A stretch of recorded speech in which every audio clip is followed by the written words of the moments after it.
Hi friends, നമുക്കൊന്നൊരു വചനമാകാം.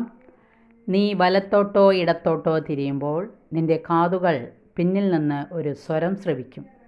ഇതാണ് വഴി, ഇതിലേ പോവുക. ഏഷ്യാ പുസ്തകത്തിന് വായനയാണ് 30-ാം അധ്യായം 21-ാം തിരുവചനം. വചനം ഉദ്ദേശിച്ചത് എന്താ നമുക്ക് നോക്കിയാലോ. അനുദിന ജീവിതത്തിൽ നാം കടന്നു പോകുന്ന പാതകൾ പലപ്പോഴും പരിപരുത്തതും ദുർഘടപൂർണവും ദുരിതങ്ങൾ നിറഞ്ഞതുമായിരിക്കും. എങ്കിലും ദൈവം നമ്മോടൊപ്പം ഉണ്ടെന്ന യാഥാർത്ഥ്യം നാം വിസ്മരിക്കരുത്. ദൈവം നേർവഴിക്ക് എന്നെ നടത്തുന്നു എന്ന വചനം ദാവീദിൻ്റെ സ്വാനുഭവത്തിൽ നിന്നാണ്. ദൈവം നല്ല ഇടയനായിട്ടാണ് ഇവിടെ വിശേഷിപ്പിക്കുന്നത്.